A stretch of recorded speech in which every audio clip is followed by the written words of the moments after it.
പരിശുദ്ധ പരമദിവ്യകാരുണീശോയ്ക്ക് എന്നേരവും ആരാധനയും സ്തുതിയും പുകഴ്ചയും ഉണ്ടായിരിക്കട്ടെ. ഇന്ന് ഒക്ടോബർ മാസം 18-ാം തീയതി ശനിയാഴ്ച.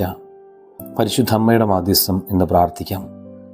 പുതിയൊരു ദിവസം തന്ന നല്ല ദൈവത്തിന് നന്ദി പറഞ്ഞുകൊണ്ട് ആരംഭിക്കാം. കർത്താവേ, ഈ ദിവസം മുഴുവനും അങ്ങയുടെ പ്രസാദം ഞങ്ങളോടൊപ്പം ഉണ്ടാകട്ടെ. വിജയം നൽകുന്ന അവിടുത്തെ വലം കൈ ഞങ്ങളുടെ കൂടെ നിൽക്കട്ടെ.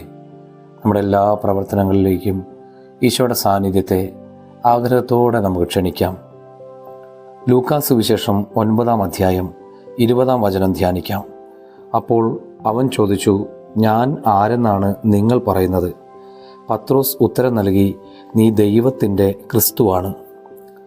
ഈശോ നമ്മിൽ നിന്നും ആഗ്രഹിക്കുന്നത് ഒരു വ്യക്തിപരമായ ബന്ധമാണ്.